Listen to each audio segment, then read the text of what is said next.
The Brooklyn Vegan Show is a podcast about music brought to you by the music blog and online record store Brooklyn Vegan. Make sure to subscribe to hear all of our upcoming episodes featuring interviews with musicians and more, and find us 24/7 at brooklynvegan.com, Twitter, Facebook, and Instagram.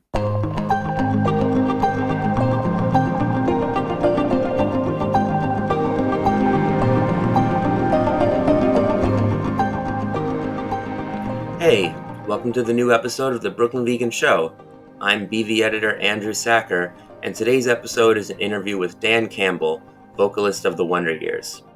I caught up with Dan ahead of the release of the band's 7th album, The Hum Goes On Forever, which comes out this Friday, September 23rd, via Hopeless Records. It's the band's first album in 4 years, and first since Dan became a father, and themes of fatherhood are reflected all over this record. Dan sings about the anxieties that accompany fatherhood, dealing with your own mental health while needing to provide for a new person's life, and much more. It's a very intense album lyrically, as every Wonder Years album is, and Dan really digs into the lyrical content throughout this conversation. We also talk about how the genre of this album is very much just the Wonder Years. If you're unfamiliar with the band, they started to break in the early 2010s as part of a new generation of pop-punk bands who took the pop-punk sound of the late 90s and early 2000s and said, hey, this isn't a watered-down version of punk rock, this is a valid subgenre in its own right, and we're going to write passionate, powerful, emotional music that reflects that. The Wonder Years were one of the best to do it, and as they went on, they continued to carve their own path, and at this point, there's no other band that sounds like them, and this album really reflects that. It takes cues from their early days, as well as the departures they made later on, and it brings it all together in a very exciting, fascinating, impactful way. It's a truly great record, and I cannot recommend it enough. Dan also reflects on the Wonder Years' early days as the band recently wrapped up touring, celebrating the 10th anniversaries of their breakthrough records, The Upsides and Suburbia, I've Given You All, and Now I'm Nothing. He talks about how the music from that era relates to him now. He tells stories from back then, and much more. Also in our conversation, we talk about the Wonder Years' upcoming tour with Fireworks, who are in the midst of making a comeback, something that Dan is very excited about, and he talks a little bit about that. We talk about the upcoming festival When We Were Young, and much more. It was a very fun chat, and here it is. Welcome. Thanks for coming on the show, Dan. Yeah, thank you for having me. Yeah, totally. What's going on? How are you today? I'm good. Just hanging out. If you hear stomping upstairs, it's my kids eating lunch and running around. And but yeah, I'm generally having a good day.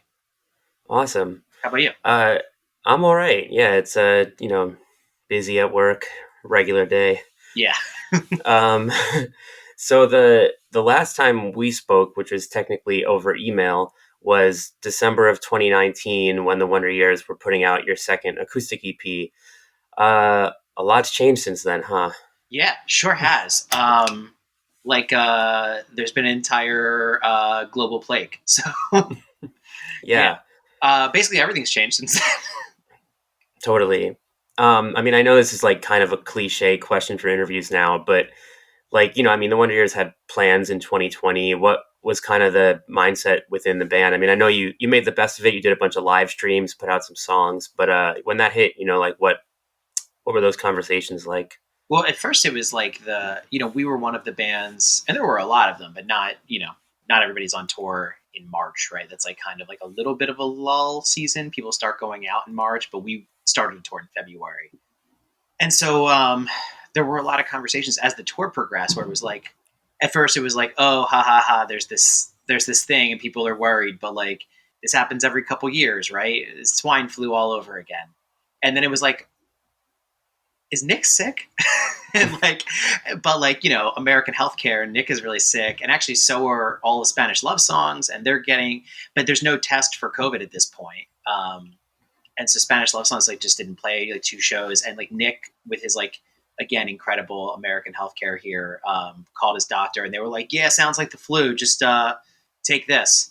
And he's like, can I go see someone? And they're like, no, you're not covered for that. So we don't know how many people had COVID on the tour. We know that the person doing merch for Pool Kids after the tour ended up really sick, ended up in the hospital for a long period of time. And some other people. Sorry, Steve Evans is calling me. Weird timing. And so, but as the tour progressed, it was like, okay, is this getting serious? Okay, is this getting scary? Okay, should we be canceling shows? Okay, we're going to cancel shows. But it was like the way it was presented to us and to everybody else was like, well, if everyone goes home and sits in their house for 2 weeks, the virus won't have anywhere to go and we'll be done with it. Which was like a gross and now hilarious oversimplification of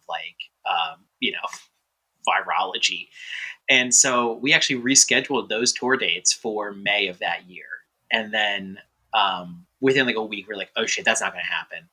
So we rebooked them for July of that year, which sounds equally as stupid now. And we kept holding our dates for October 2020. And then October got pushed to February, and February got pushed to August, and August got pushed to October, and October got pushed to February. We finally went back on tour in February 22. Yeah. No, I remember those days. It was like, I remember the first time that all the venues in New York kind of shut down and everybody's posting these things like, we'll see you in April. And it was like, okay. Yeah. I remember I bought one of the Oxford pennants, Together We'll See This Through banners to hang in my window. And I was walking past my house like, early 2022. And I was like, motherfucker, we still have not seen this through. Oh, man. When are we going to see it through, Oxford? Yeah, no, it is. I mean, even now, I don't feel ready to say we're on the other side. It's better, but yeah, no, absolutely. And it's cool, like to have vaccines. Like that's cool to be, afforded some protection. And like, obviously we all are smart enough to know now that being vaccinated doesn't mean you don't get it. It means you won't die from it. But that's a nice thing to have, right? Especially like my kids got their first doses and like, that's cool to know that they're like a little safer when they go to school. It's like a nice thing. And we also, obviously we know, mitigation techniques that we can use, and we've toured pretty successfully. We did a 39 show, 30-person full US tour when Omicron was really like driving cases way, way up, and no one on the tour got COVID. We were testing consistently. Towards the end, every person on the entire tour had to take a test all in one day to get into Canada, 30 for 30 negatives. And so just like being careful is effective, being vaccinated is effective. And that's what we did. That's great. That's amazing that you did that whole tour with nobody got sick. Yeah. I mean, I think what it takes is like buy-in from the entire tour. It's like, hey, everybody, the most important thing here is that we play all these shows, which means like, you can't go to the bar. Like, and I know that touring is fun, but like, people want to see you play. Let's play for them. Like let's make that the number one priority over everything else. And when everyone holds that together, it's possible. Yeah, that makes a lot of sense. So on your recent tour, you kind of celebrated somewhat belatedly at this point because of COVID, the 10th anniversaries of The Upsides in Suburbia. And I know you did some reissues too. And it's kind of crazy to think like when those records were coming out, I feel like it was like, oh, like if you're like nostalgic for like Newfound Glory and Starting Line or something, like here's a new band. And then now those are the records people are nostalgic for. Yeah. That's, it's one of those things I never really come to terms with, is that like the way that I thought about like the Get Up Kids is the way that some people think about us. And like, it takes a lot for me to like put that in my head, because like, I'm still just a fan. Like that's like kind of what I think I am, that more than I am like the person on stage. I think I like, maybe am more commiserative towards that like viewpoint. And so, yeah, like I think that the thing that always, and I've said this a ton of times, is probably like well tread territory in interviews, but like the thing that really like gets me is that I think about like when I would find a new song that I would love, and I would get excited to go to school tomorrow because I was going to drive to school and I was going to listen to that song like on repeat, or that record on repeat when I got there. And then in between classes, I was going to slip my headphones in the hallways and try to listen to like 30 seconds of it. And then as soon as I got out of school, I would get excited to turn it back on with my friends and like scream it while we were driving home. And I was like, oh shit, people do that with our band. Like that for some reason is still the coolest thing to me over everything else, over all of the travel and all of the, the record sales and the big shows and everything is like the fact that like we could be the best part of someone's day um, is like a really cool thing that I can never quite get over. Yeah, no, I mean, I get that, and very relatable. I mean, absolutely the Wonder Years are that kind of band for me, a lot of people I know. So when you went on stage playing those records, like the band has changed so much over the years. The music has evolved. You're different as people. What was it like for you to kind of get on the road and do full sets with those songs again? Part of it was like, it was almost relieving to play the songs because I had been listening to them for months leading up to it to like get ready. Um, and this is a bit of an aside, but like I'm 36 now. So in order to do 2 hours of like, high tempo, like full energy songs like that, like I had like physically prepare. So I was like, every day I would ride an exercise bike while singing through the set to work on my breath control while I'm like out of breath. So I would get to 20 miles an hour and then sing through the songs at like my neighbors must have been so confused, just full volume. But the thing I was most excited about was that like my voice sounded good because like I go back and listen to those records and I'm like, oh man, I really wish I knew how to sing in 2010. Like, wouldn't it have been cool if we could have recorded these songs? And I mean, that's kind of the charm of it too. But I'm sure that everyone had that feeling of like, man, I'm playing these or I'm singing these like so much better than I did on the actual record. Like, it's kind of nice to do some of this stuff like that justice. Yeah, I mean, I think that was what was cool about those. I think it was 2 songs that you put out like around this that were like of that style, but recorded recently. And it was like, oh yeah, like it sounds like old Wonder Years, but your voice sounds the way it sounds now, and like the band is as tight as they are now, and like it was. Yeah, and then that was really the goal with it was to go back. I mean, the one song "Out of My Feet" is literally like I went back to uh, in an old hard drive to like because we were putting together demos for the reissue too, and I'm going through all these old demos and like all these old voice notes and just kind of these interesting like how it got made pieces that ended up on the 4th disc of that like box set. And I found this demo that never got finished, and it's just the verse of "Out of My Feet." And that's kind of when the idea struck me. It's like, oh, we should finish this. Like we should go back because like it only was me and an acoustic guitar just to pitch it to the band. And I remember we were like, it doesn't really have a place on the record. It kind of like fit the same time frame as some of the other songs on it, and just like didn't. So um, we never ended up making it. And then to go back and like make it and try to put it in that mindset. And the same thing with Breakless, whereas like those were lyrics, some of those were lyrics that I thought about using on the upsides, 10 years before that. I was like, well, let's resurrect those lyrics and just try to write that song finally.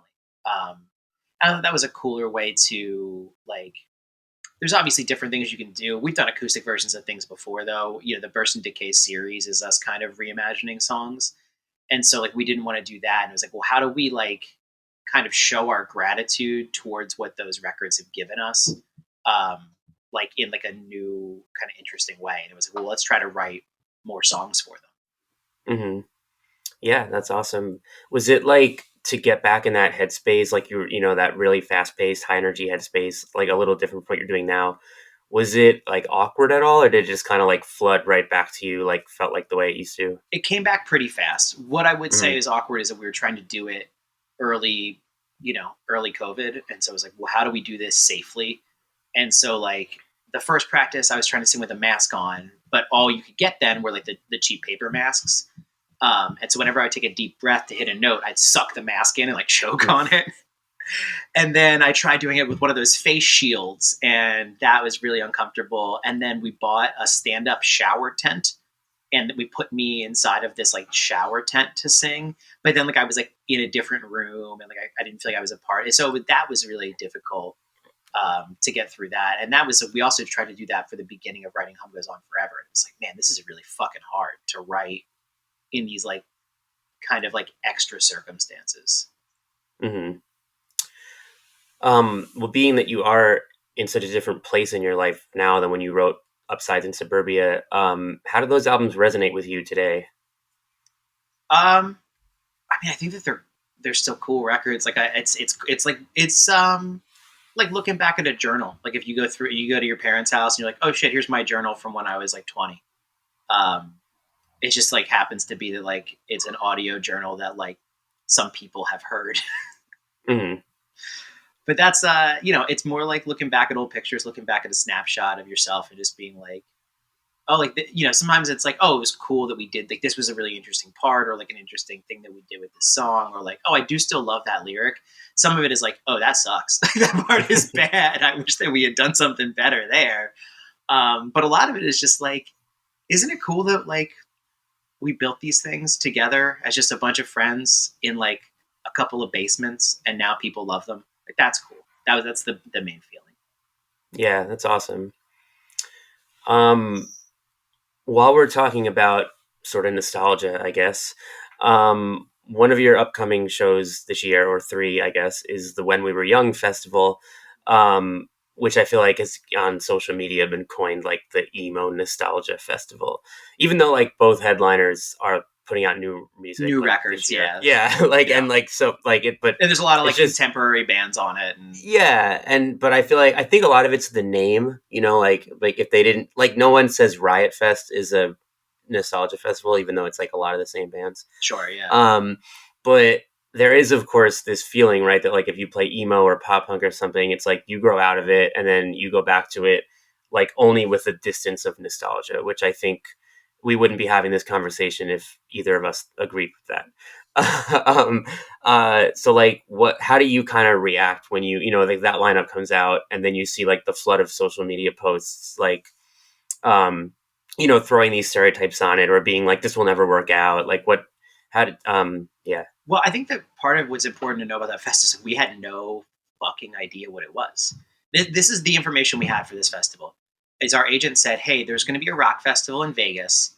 They would like you to play it. It's called When We Were Young. And there's a rumor, but our agent didn't know for sure, that My Chem might play. And so we're like, okay, well, rock festival in Vegas called When We Were Young. The Killers are throwing it, right? That was our thought. We were like, oh, it's cool. The Killers are throwing a festival. They're going to headline. My Chem's going to be like direct or co-bill. And like, that's cool that we get to play that. And then suddenly it was announced. Like, no one told us it was getting announced. We didn't have any information. And so everyone's hitting me up going, is this real? This is like Firefest. Is this real? And I'm like, I think. I mean, I know we're playing a festival by that name on that date in that city, but I had no idea about the rest of this. And so I didn't really even have time to like take in people's commentary on it, because I was like literally like texting people like on our team being like, is this real, or did people know this fest was happening and made like a dream ad or something, like the way that people make like their own Coachellas or whatever. And so that was kind of my initial thing, was like, I'm just trying to find out if this is legitimate, like if this is legitimately the thing that we signed up for. And then, I'm excited. It also, the other thing is it sold out so fast that like, normally like when you're playing a festival, but most festivals don't sell out because they almost can't. There's just so much it's outdoors. So the capacity is like, I don't know, whatever. Right? As long as there's enough toilets, just fucking keep selling it. And so, it's not like we've needed to be like promoting it actively. It's like, it's sold out. So I almost forget that we're doing, when you were like, you guys are playing a festival coming up, and I was like, oh yeah, It's for Lovers is the thing that was going on in my head when you were asking the question. Mm-hmm. So I haven't given it a lot of thought, but like, I feel the same way about people's commentary on the genre as I do about genre titles, which is just that it is out of my control. I'm just going to make the songs that I think are good and that I think our fans want to hear. And if people like those songs, specifically the people that are the intended audience, then that's a win. And I just like don't have the time or space to concern myself with like whether someone thinks it's nostalgia or, novel. Sure. That makes sense. And I think what's so appealing about the Wonder Years to so many people is like, you never really grew out of anything. You just kind of grew with everything, I mean, yeah. I feel like, again, like, I mean, your Twitter handle used to be TWY pop punk. Like it was like, and then people are expected to grow out of pop punk for me, I'm like 31. By the time I heard the Wonder Years, I was already expected to grow out of pop punk. But I'm like, here's this band playing this music that I grew up on and love, writing these lyrics that are still relatable way past adolescence. And I think that continues to be the case with the band. And I think like it's a big reason that like, you've kind of secured this longevity and like, Sure. I think that like part of it is that's definitely part of it is the goal is to not make things that are like reductive, or like, um, just kind of redo the shit that we've done. Uh, Lyrically, I think that it is like dishonest to keep writing the same thing over and over again, or from that same perspective. And I've kind of always felt that way, even when I was much, much younger. And not to speak ill of like there's artists that I love, right? Like I love these bands. So I don't, this is like a really hard thing to do because it's going to sound like I'm talking shit and I'm not. This is just how I was feeling in high school. Is that like, I remembered that EP that Dashboard Confessional put out after Places You Come to Fear the Most. And there was a song that was about like passing notes in like middle school. And I was like, my guy, aren't you like 26? Like, I just thought it was like, it just felt like, and I get it now, like, right, like you can write songs about your past, but at the time I felt like pandered to, and that probably was not the intention. Like I shouldn't say, I don't mean to say like Chris Crop is a bad lyricist or like that's a bad song. I just like made a note at that really, really early that I was like, I was always going to write lyrics that I felt like were what I needed to say at the time and not what I thought would be expected of us because of like past performance, and so that was like kind of the goal. It was like every time we write a record, I would like the people that came on board because they felt like I was writing songs that like spoke to them at 26 to now feel like I'm writing songs that speak to them at 36. That's what I wanted to, and I don't think that you have to shift genres for that. It's just kind of about being like honest about where I am in life and telling that through the lyrics. Yeah. And I mean, I think that like has always come across. I think it's obviously the case on the new album, which is your first since becoming a father of two. And themes of fatherhood are all over the record. And I think it's so powerful too, because you open up about the anxieties that come with fatherhood. Like on Wyatt's song, which is named after your son, you sing, "I've never been so afraid at failing at anything." On the last song, "You're the Reason I Don't Want the World to End," you talk about the anxiety of trying to raise children as the world becomes this increasingly terrible place. Tell me how it's been to kind of confront this stuff as directly as you do on these songs. Now all I can think about is how guilty I feel for making fun of that Dashboard Confessional song. It's It's honestly a good song too. I just want to make sure I'm saying that out loud. Sorry, what was the question again? I heard. No, it's cool. It's cool. Just give me the last sentence of the question again while I get out of my own head here. I get it. I know what you mean about not wanting who would want to offend Chris Carrabba. And I just don't like to criticize. I just like to let people make the art that they make. I just wanted to say like it impacted how I thought about writing lyrics. For sure. Yeah, I think it's it taught me a lesson about what was not for me. Yeah, totally. And like I totally get what you're saying. Okay, I'm sorry. I'm out of my head now. I'm out of my head. Please give me the last sentence of that question. Totally again, cool. And I will listen intently this time. Totally cool. I fully get it. I was just saying or asking, like, so tell me about like how, like, again, this is new record. Like you sing about fatherhood. You sing about a lot of the anxieties that come with it. Tell me about like how it's been to kind of confront this stuff as directly as you do on these songs. Well, I think that it started in therapy, right? It started with like, we had Wyatt and, as soon as Allie's maternity leave was over, it was like, okay, well, it's me and you, baby. Like, it's the two of us all day, every day. And I just get deep in my head. And just kind of overthinking everything. Am I doing this right? Am I doing that right? Like, and so I started going back to therapy and kind of talking through like, why are these things making me feel this way? And I I ended up doing kind of an audit of like my life and my childhood, and kind of really trying to understand where a lot of these like reactions and emotions were coming from. Understand what it was that I was really afraid of, and and it was, the goal was just to be a better dad, right? That was like, I just wanted to make sure that I was doing everything I could to be the best parent I could. And so that's what was happening in my life. And then like, it's just like, that's how we make the music we make. Is like whatever is happening is what I'm going to end up singing about, just kind of naturally. And so that's kind of how it evolved from like, it started with like a process of trying to understand it better and more fully, to be, the best parent I could be to my kids. And then that kind of extrapolating out into that, the art being my outlet, and the songs being my outlet. Like that's just where I'm putting all that energy. Mm-hmm. Yeah, and you also kind of like even on the record, there were moments where you're clearly singing about yourself, being introspective. Like there's the line where you sing like "I don't like me." Um, like how does it change?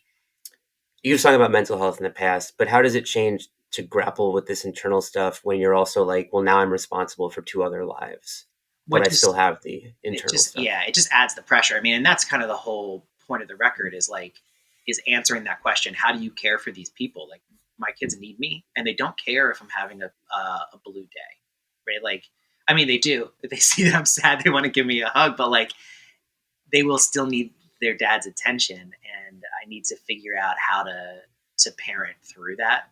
Was kind of like the big piece of it, and then just like trying to let them understand. I mean, that piece of that song of me just kind of like feeling very down and defeated and dark, and being like, but it's not you, right? It's about me. And trying to figure out how I can let those two things coexist, right? Like, is you can't stop those feelings entirely, right? If especially if you like, I don't know, look at the fucking news. It's just this constant deluge of darkness, and despite that, like, it's just like, oh, are we like maybe living through the end times? Huh. But also, someone's got to make my kid eggs, so you got to Mhm. be able to do both.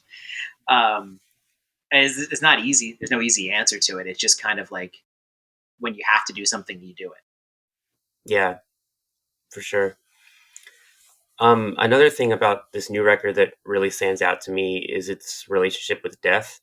Um, as you say on the songs about death, you've been writing songs about death for a very long time. But this time you say, I gotta stop. And on Laura and the Beehive, you sing, I'm writing songs that tell everyone I love them while they're still here to sing along. What influenced this new outlook? Well, I think part of it is like the the difficulty.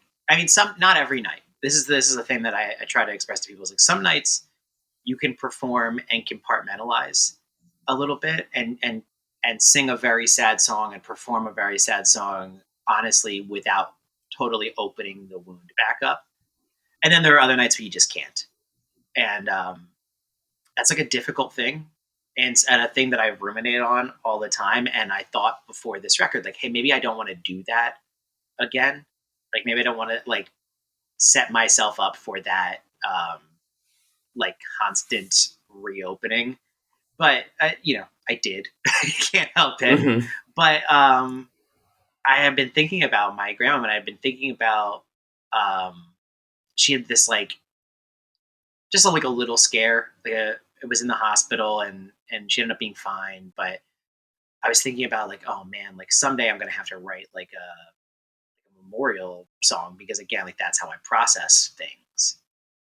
And then I was like, why someday, right? Like, why should it happen after she's gone? Wouldn't she want to hear it? Wouldn't that be nice? And so I just, fuck it, let's write it. Let's write it right now. Was the intention there? Yeah. I mean, I think that's like relatable on so many levels for so many people, right? Like, I mean, even like, I write about music and we're always thinking like, oh, one day, like, this hero of mine is going to pass, and like, what am I going to say that, and like, obviously it's different if you actually know the person, but, it's just like, sometimes you're like, well, why wait for that? Yeah, exactly. What was there's a book that I read like early college, Tuesdays with Maury, maybe? Are you familiar with that? I'm trying to think. I don't That think might be so. the title. I'm going to Google it in real time here. Um, but it was a book about like kind of like, yeah, it was someone with ALS, and they had like a funeral for the person so that they could hear the nice things people were going to say. Like they had like a Mm-hmm. still alive funeral. Um, Mm-hmm.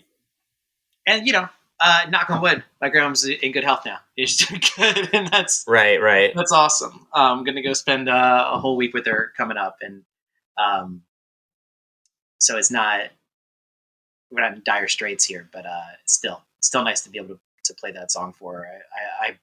We had like a rough mix, and I got to play it for her Christmas last year. It was a kind of a special thing. That's awesome. So on another song on the album, on Lost It in the Lights, you sing "What If the Magic's Gone." Is that wondering at all, like, what if that day comes where the Wonder Years just don't have it anymore?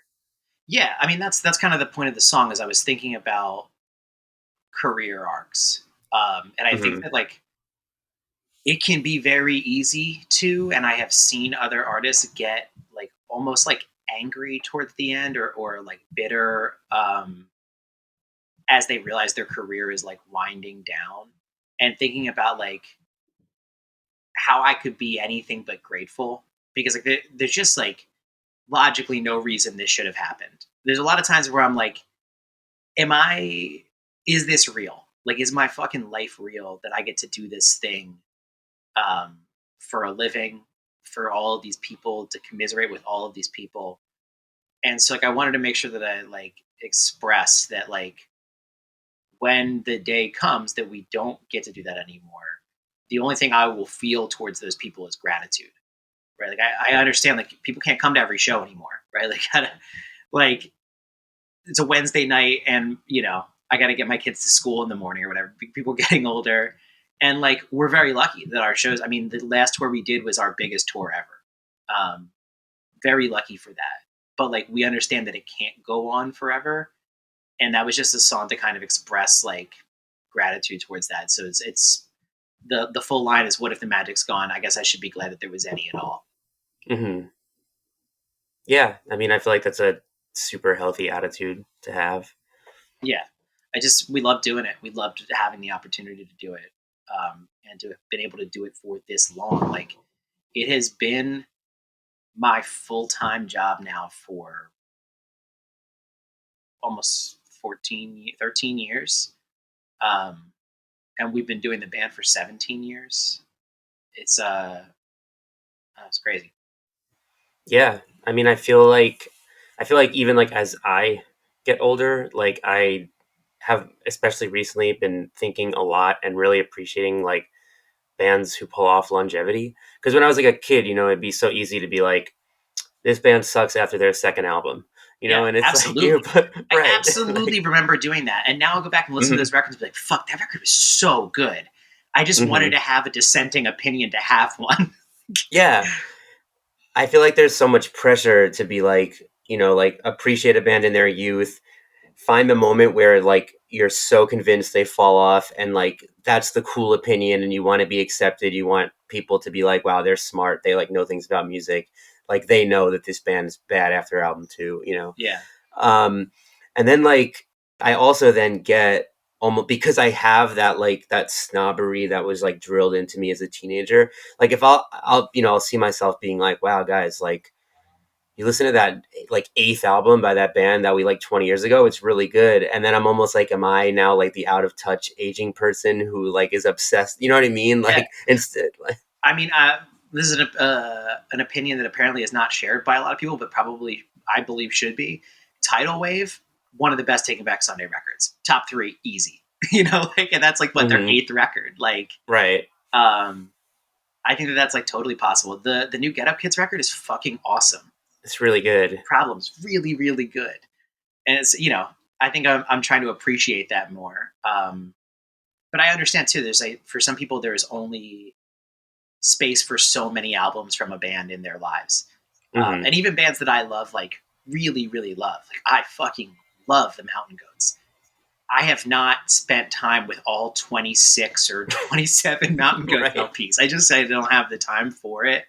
But the ones that I love, I really treasure. And like, whether you're like, oh yeah, Greatest Generation is one of my favorite records ever. I don't know. I don't really follow it past that. Or whether you're like, every record is whatever it is. If you ever liked the band, I'm appreciative.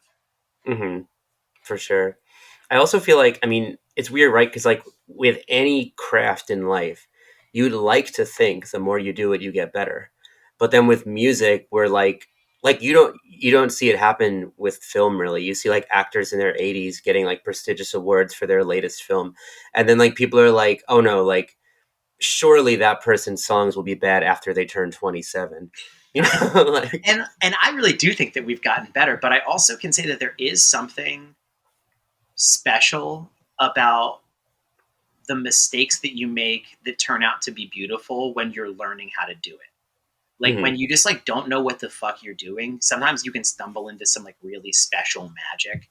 And like, some artists are like, once they really know what they're doing, that it's hard to get that back.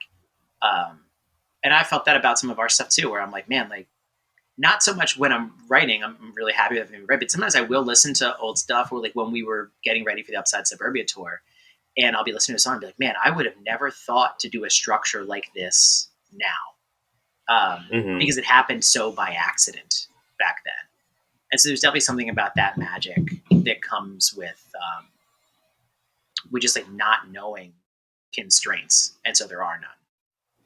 Do you ever like hear a song you wrote 10 plus years ago, and are you ever just like, wow, that's really good? I cannot remember the headspace I was in at all when I wrote it.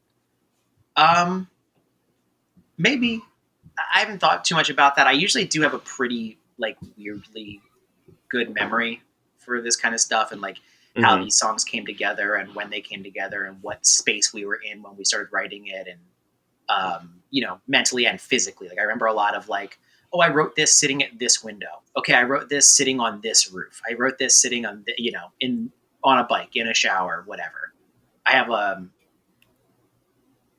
don't know. Pop quiz me. I'll see what I got for you. Give me one of your song. I'll tell you if I can remember it. Pull one out of the um, catalog. all right. My thing is I'm bad at remembering song names. Get on um, Spotify. This is one of my yeah. favorite. I love playing weird games like this on podcasts. I did the Billboard podcast, and I was Hmm. running through some touring history. And he was like, "Dude, you know this too well." And then he started pulling up shows, and he would just tell me a date and a city, and I'd be like, "Oh, the venue was this. This was the set list. We closed with this song." Oh man. All right. So this party sucks. Upstairs at my dad's old house in the bathroom is where like the most of that song came together, in the shower, the side bathroom. Then I remember showing it to the band for the first time at Josh's parents' house, in the upstairs living room. Uh, and Matt Brash said, "I didn't know you could write a song like that," because like I didn't know how to play guitar really before that. I remember feeling very like touched that he thought that it was good. Wow, that is like really impressive. The amount of detail, like it's like the opposite of the sort of assumption in my question. The first time we played it live was at the Moose Lodge in Doylestown in the small room for some reason at a show that Such Gold played. And after the show, we asked Devin from Such Gold if he would fill in on drums for Kennedy for the fall tour that year because he was going to be finishing school. Those are my memories of writing This Party Sucks. Wow. All You right. want to give me Well, another one? yeah. Let me give you one more. All right. Summers in PA. Summers in PA was upstairs at, again, my dad's old house, but in my stepbrother's bedroom, because I had moved out before we started writing that record. And then I was kind of between tours and didn't have a place to stay. And kid was staying at his dad's place. So I was sitting in this like half furnished bedroom with an acoustic guitar, and I had a different idea for it. It was also the same night that the Out of My Feet verse got written. Nice. Um, Sick. So, stupid that I can do this. No, it's like really impressive. We could probably go all day, but I'm going to return to the new record. So again, we're talking about like that career arc and stuff, and like, you know, and I think the new album is for many reasons yet another step forward for the Wonder Years. Yet there are also these callbacks, right? Like you have the Cardinals sequel, the Madeline character from The Greatest Generation on Oldest Daughter. What was sort of reconnecting you with these older songs when writing this record? I think part of it was, well, okay, so it's multifaceted for sure. Part of it was that we had made this decision when we were going to write this record. I was kind of, it's partially a pandemic thing. I'm totally inside of my head. What are the Wonder Years? Like, who the fuck are we? What are we supposed to be doing? What are we supposed to sound like? Like this total existential crisis of like who I am, who we are, do we have any value? Because like so much of it for me is derived from playing live. I just think that we are a live band and we are like the most ourselves on a stage in front of people, and that is the way that the music is meant to be performed and digested and heard, right? So I'm having this kind of breakdown about it, and I called one of the guys from our record label and just said like, I don't know what to do. I don't know what to fucking write. And he was like, I don't understand. Why can't you just write a Wonder Years record? And I was like, what does that mean, man? I don't know what that means anymore. And he was like, well, spend some time and think about what it means. Because he's like, the thing that you don't realize is the thing that we talked about earlier, which is a thing that I don't like to say out loud because it sounds, maybe it sounds like conceited in a way, but like when we say like, oh, the way that I felt about the Get Up Kids is the way that people feel about us. He was like, there are a lot of bands that like you are their main influence. So you don't have to like go find some far flung influence to make a new record. Like make a record that sounds like you. And so I was ruminating and not like a derivative of what you've done before. Like don't photocopy a photocopy. You can make new music that is the genre is the Wonder Years. And so I was ruminating on what that is and like what it is that we do, in my opinion, better than anyone else. Like, what are the things that like are like hallmarks of what we've done, and like the callbacks are kind of one of those hallmarks. And then also after every record we put out, I give it like a year, and then I go back and try to like listen critically, like what could I have done better on the last record. And like the two things that really stuck out to me with Sister Cities that like I almost forgot about when we were writing them was connecting it to the rest of the catalog through like lyrical through lines in that way, like the intertextuality of it, and writing to perform it live. Because for the first time ever, we had in-ears. And so we were able to write with in-ears in, and you could really hear everything. And we were spending so much time on like sonic texture and like all of these new things that we could do that we didn't have the opportunity to do before because you couldn't hear it when we were writing in the practice space. I couldn't even really even hear myself singing unless I was screaming, so I couldn't do anything different. And we were, you know, in a lot of ways forgot about like making live moments in the songs. And so like those were two of the things I really wanted to concentrate on this record, was making sure that I did those in a way that felt like, again, like honest. Like I didn't want to do it dishonestly, and I didn't want to do it in a way that was pandering. I wanted to do it in a way that was real and like a logical extension of the work that we've done before. For sure. And this kind of, so you let me know if I'm projecting here. Sure. But like from my perspective as a listener, I feel like Sister Cities, I feel like was like before, earlier in the conversation, we were talking about genre. And I know you were sort of saying, you know, like that's not even necessarily like how you might look at it. But I feel like for me, like for a band who, when the Wonder Years first took off, so associated so specifically with pop punk, and you sort of progress over the years. And then to me, I feel like Sister Cities was like this firm departure. You did it with Joe Ciccarelli. You had previously done your records with Steve Evans, and Joe's worked with like U2 and Elton John and stuff. And I feel like stylistically was very much like, you can't call this a pop punk record. Like you'd be wrong. It wouldn't be what it is. Like you'd be like, that's not what style of music is. I think it's a great record.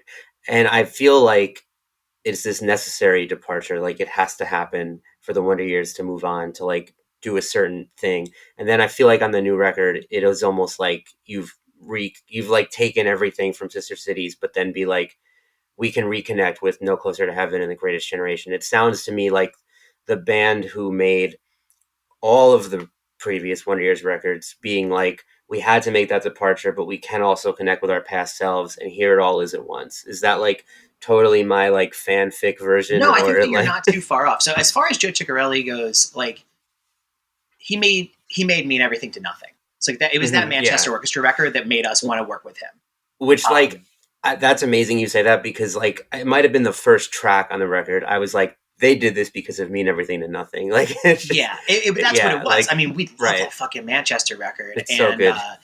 And we had a budget to go talk to some other producers, and we had felt like we heard Steve's voice in our head when we were writing already after making so many records with him, that like we were kind of making those changes before he would even have gotten to do it. We're like, oh, Steve would have wanted us to do this. And so we're like, well, wouldn't it be cool to learn from somebody else? Like we learned so much from Steve, like, and this person obviously has this like massive catalog of successful stuff. And like, let's go try to learn from someone else. That was the Joe decision, was to go try to move into it, to study with somebody else basically. As far as like sonically, I think that you're right that we did.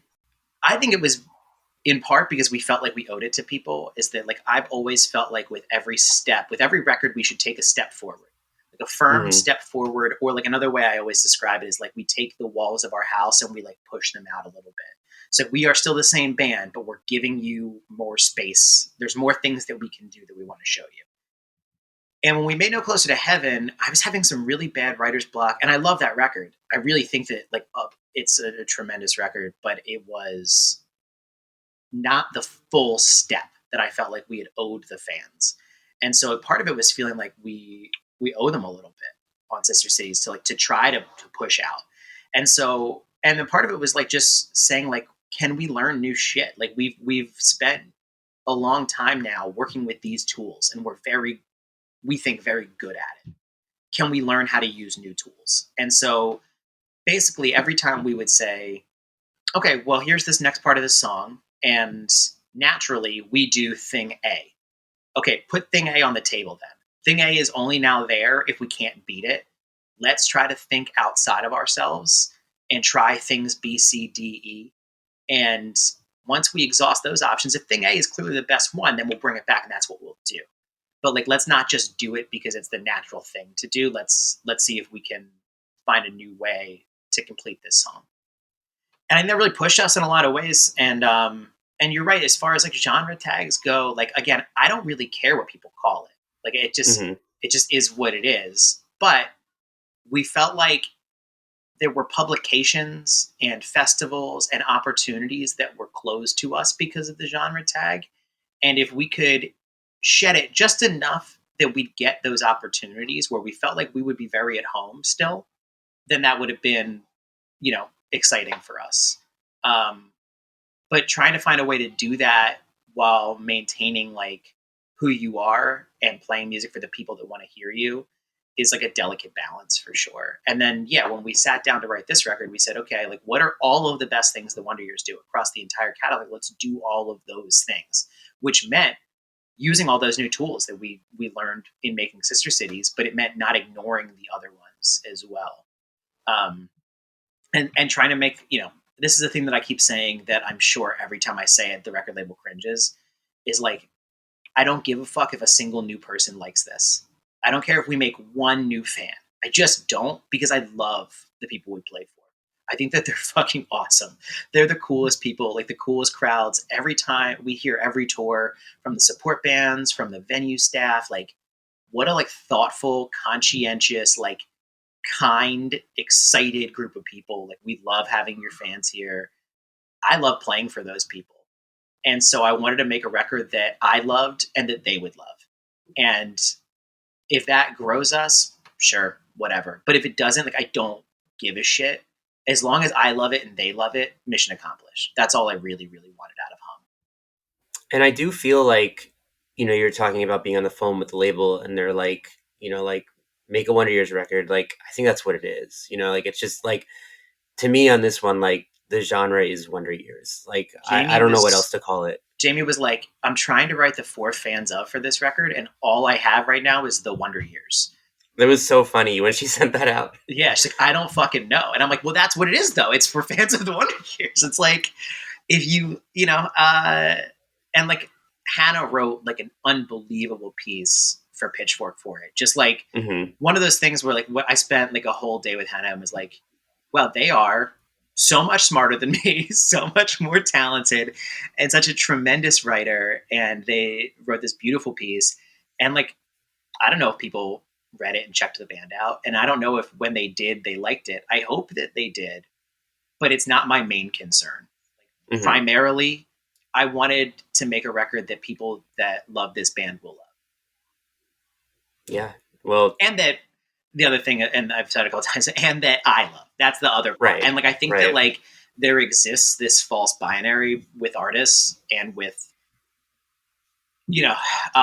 people in music journalism and with fans and with message board commenters and with every other genre of people within the ecosystem that is this world of music, where you could either make a record after your first couple, you can either make a record that you like that will be like an artistic departure and your fans will hate, or you can make a record that your fans will like and it'll be pandery bullshit that you will feel shitty about having made, but you feel like you have to do it for capitalism.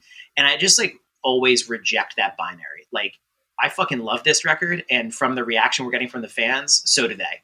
Like, it's my favorite Wonder Years record, and I'm getting a lot of that feedback from like our fans now too. And it's like, yeah, because that's totally fucking possible. It's totally possible to do that. Yeah, I mean, I look at somebody like, take like Jeff Rosenstock, for example. One thing I always say about him is my favorite Jeff Rosenstock record is whatever his newest one is. Like, it always just feels like the most honest portrayal of where he's at right now, and it always just makes the most sense that would be the one that resonates the most in the present day. And I feel like I very much feel that with Wonder Years and the new record. Thank you. And and with someone like Jeff or like someone like Laura Stevenson, like when you're that talented, like, yeah, the next record's probably going to be the best one. Like, there's just some people, and it's funny that they found each other and are so close, such close friends, but like some songwriters that are just that good that like, yeah, like everything they make is going to be tremendously fucking awesome. Yeah. Yeah. No, it's like, it's awesome when you see it. So I wanted to ask, so you co-wrote Wyatt's song with Mark Hoppus. How did you and Mark initially link up, and what was that like to write a song with him? Okay, so Mark and I started talking, I think, just like on the internet about like football and Pokemon. I think it was just like kind of like I like most people that entered this genre, my entry point was Blink, right? It was like I heard What's My Age Again, and then I had a thing that doesn't exist anymore called Flues. It was like internet currency. I don't know, like I guess the crypto in like 1998 that I got given as a gift, and I bought Dude Ranch with it, and then just obsessively listened to Dude Ranch. And so like, I just follow Mark on socials. I think he's a great songwriter and a funny guy. And every once in a while I would comment on stuff, but he would answer. And then he invited me to be on his radio show. And after we got off air, we were kind of like shooting the shit a little bit, and somehow it came up with the idea of us writing together. And I was like really excited about the possibility of that. And I had this chorus for Wyatt's song. I had a verse and a chorus, but there was something, I knew that the chorus like had, in my opinion, the potential to be special for us. Like there was something about it that felt special, but I couldn't quite crack the code. Like I had the first part of it, and I had another part, and it just like something about it just wasn't quite working. And I was like, well, you know who writes a really fucking good chorus? Mark Hoppus. And so I hit him up, and he's like, yeah, absolutely. He was like, do you use like Logic or Pro Tools? And I was like, my dude, I use iPhone voice memos and an acoustic guitar. And so we just got on FaceTime, and I played him the song, and he was like, yeah, cool, great song. What do you want help with? Like, this is the thing, is he's so nice about it. He was like, you don't have to give me anything. Like, I don't need points on this. Like, I don't even need credit. Like, I just was happy to help. And to get to hear the songs early, which was a really, really kind and cool thing for him to say. But I was like, there's something wrong with the chorus. And he basically instantly was like, well, it's because you have it going A, B, A, B. And it should be like A, B, A, except the second A should be the same melody but different lyrics. And I was like, oh, fuck. Such a simple answer, and you're right. You're totally right. And so we kind of fixed that up. And then I was like, okay, so do you want to do anything with the verse or the pre-chorus? And he said, if you let anyone change the verse or the pre-chorus, I'm going to be really fucking mad at you. And I was like, awesome. And that was all he had to do for it. But it was like the little tiny like key to the lock for me. The other thing though was it was confidence at a time during the pandemic. And again, like I get so much confidence about the band when I play it in front of people because I'm not like a really big internet person. I don't really like being on it as much as I can avoid it. And so like I'm not getting real-time feedback. And so you start to doubt yourself. And so after that, I was like, do you want to hear another song from the record? And he said, sure. And I played him Doors I Painted Shut. And when I finished, he just held his arm up into the frame and all of the hair was standing up. And he's like, dude, that song's unreal. And like to have a guy like that feel that way about my songwriting gave me like so much of my confidence back. And it kind of unlocked like almost like a floodgate. And after that is when like I wrote a lot of Low Tide. I wrote all of Summer Clothes. Like, a ton of the songs to the record just started falling out after like I felt like I could do it again. Mm-hmm. Yeah, I guess sometimes like that push can go such a long way. So switching gears a little bit, I also wanted to bring up that you do a lot of stuff with cool younger bands. Like I know you recently produced a song for Proper and you work with Future Teens. And there's always cool younger bands on one of your tours, like Spanish Love Songs, Origami Angel, and Save Face did that last tour, and Max Seal's on your next tour. Yeah, I just did a Maren West tour with Carly Cosgrove and Wild Pink too. Yeah, I didn't even catch that, but those great bands. And then the UK leg of that was a band called The Nightmares, and this band that I'm like totally in love with called Me Rex. Nice. It's members of Fresh and Cheerbleeders and Happy Accidents are all in Me Rex. Oh, cool. I love that whole little... Oh, yeah. Me Rex, yeah. That whole, like, world is so... All those bands are good. So you kind of already did it, but I was going to ask, who are some other newer bands that you like? Yeah, right. Those bands. Those are the ones. Yeah. Yeah, you know what? We were doing Slam Dunk, and Hot Mulligan was great. I love Just Friends. They're like a ton of fun, and like just like kind of the right attitude and the right vibe. Future Teens, obviously we talked about, but Camp Trash is another one that I really like. Let me see. Let me look at my Spotify here. I'll let you know. Sure. It's just gonna be like podcast about football, podcast about football, podcast about football. They played Runner. I love Runner with 3 N's. I was listening to Cloak Dagger. I was listening to Joyce Manor. I was listening to Harry Styles. Oh, you know what? We did an interview the other day with this band from Jakarta, Indonesia, a band called Summer Lane. And I just like thought it was dope that they're like building a scene over there. And so like, I don't know. I think that would be something for people to check out is Summer Lane. Muna does not need my shout out, but Jesus Christ, is that Muna record good? John Moreland also does not need my shout out, but that John Moreland record is really good. The new Field Medic song is awesome. The new Wild Pink song is awesome. At this point, I probably said so many things that no one's going to look any of them up, so I'll stop. No, that's all great stuff. I actually feel like I wish I heard more people talking about that John Moreland record. I think it's really cool, and I wish I saw a little more about it. I think it's awesome. I mean, to me, like, this is kind of that same bias we were talking about where, like, I just can't imagine one beating in the throes because it's so special to me. But like, Birds in the Ceiling is really fucking good, man. I think it's actually better than LP5.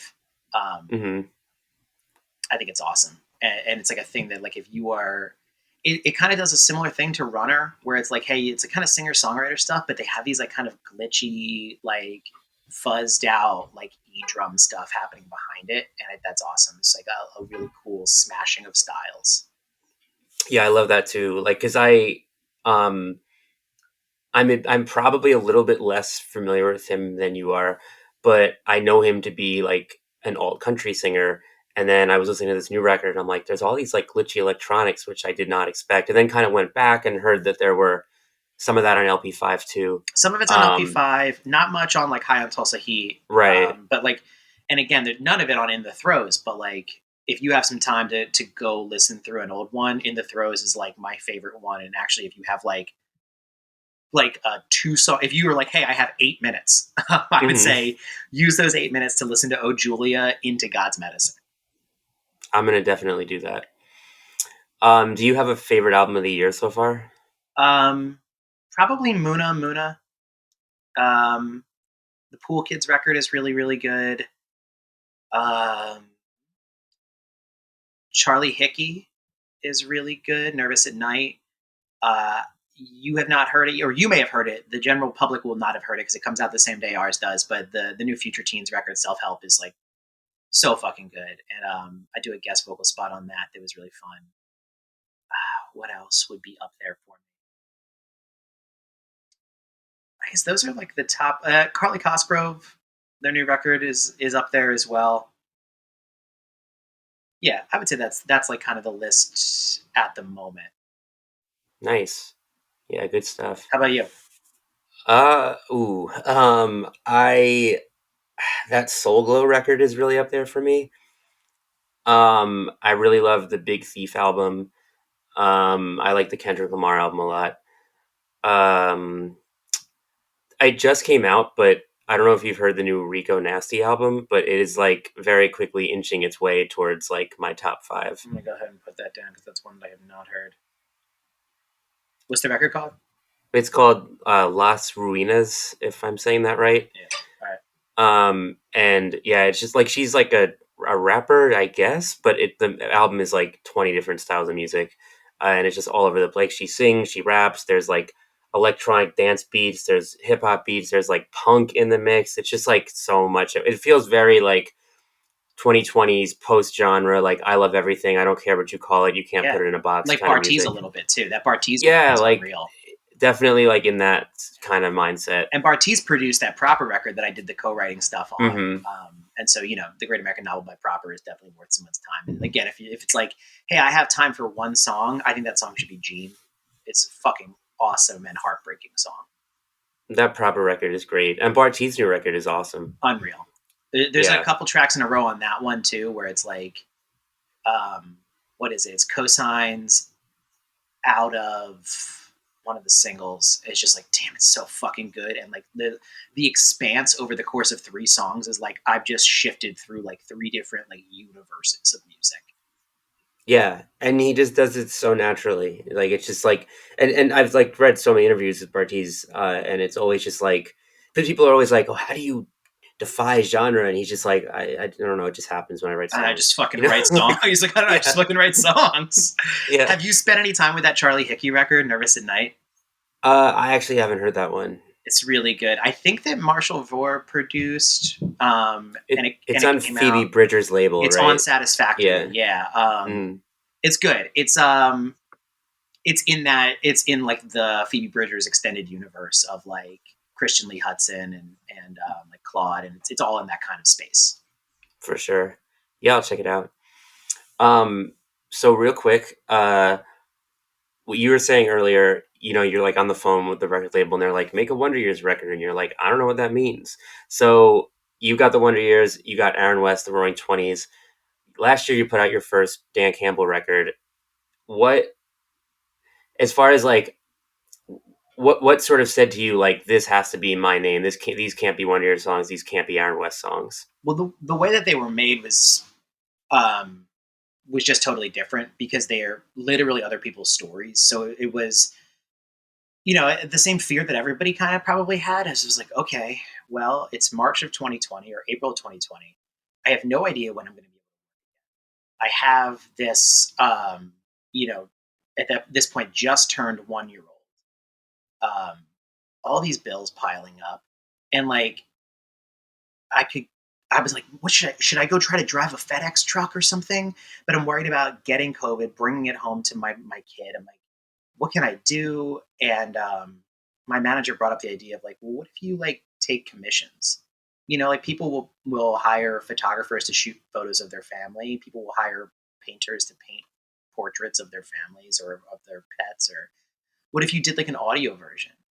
And so I started doing these kind of commission songs where like people could be like, hey, I would like to hire you to write a song for my wedding or as a memorial or as like an audio family portrait. And I would spend like a couple hours talking to people and learning the story and like taking like copious notes and like asking for details and like what street was that on? What was the apartment number? What color was that car? Can I get photos of this? And I would try to like really immerse myself in the story the way that I would a Wonder Years story, and then sit down and work on the song. And it was incredible because it gave me a lot of direction too and a lot of purpose in a time where I was like kind of like listless and floating, because like what is today and why is it different than yesterday, and like what the fuck am I going to do? And then Ace Enders would produce them, and John Allison Weiss would do art, and I'd handwrite the lyrics, and it would get printed for them on like a one of a kind, like 1 of 1 lathe cut 7-inch. And one of the couples that I wrote the song for was like, will you come officiate our wedding and play the song there? Because I have my like, whatever certificate to officiate weddings. And I said, sure. And I played it, and they were like, I wish that more people could hear this. And I was like, well, I do too, but it's your song, really. Like I wrote it for you. And so like, I don't want to like release it widely. And they're like, no, like, please release it. And so I was like, okay, I wonder if other people feel this way. And so I messaged a few of the people that I felt like together these could be like a cohesive record, and said, hey, would it be okay with you if I re-recorded the song and did a different version of it, bring in like full instrumentation? I brought in a string section, and Ace worked on a lot of it, and Nick Brzezzi played drums on it. Joe Janot played trumpet on it, and Christine Carruta did all the string arrangements with Maria M. And basically, would that be all right? And everyone said, yeah, please. Like, we've been hoping you would ask. And so they couldn't be Wonder Year songs because they were about other people, and Wonder Year songs are like very traditional. And they couldn't be Aaron West songs because they don't fit into that narrative arc. They had to be their own thing. Mm-hmm. That makes sense. And that's an awesome story, actually, that's how it came together. Yeah. I mean, there's another 12 of them. I did like 22 of these songs. And then I did a few for charity where we like raffled them off for people to raise money for bail funds. Nice. Well, before we go, is there anything else that you want to add or shout out that we haven't talked about? I think the tour, probably we have a bunch of stuff coming up. So we've headline dates coming up. And after years of begging and pleading, Fireworks are going to play them, which is really exciting. That's one of the standard boilerplate interview questions of like when you end up doing like 20 interviews in a day at a festival, and people are like, who are you again? And they're like, okay, what's your dream tour? And they expect you to say like, me and Drake and the Beatles.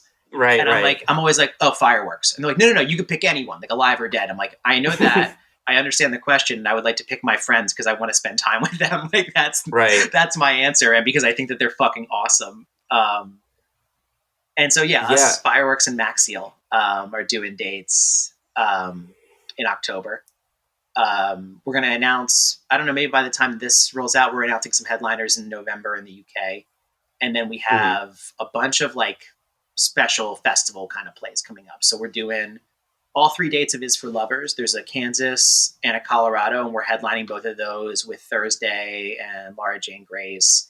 And then there's one in Ohio that's got like Motion City and Bayside and The Descendants on it. We're doing a show in Allentown at the fair that's us, the Starting Line, and Charlie Bliss that I'm really excited about. The Starting Line are one of those like, really important keystone bands for me. So getting a chance to play with them again is really exciting.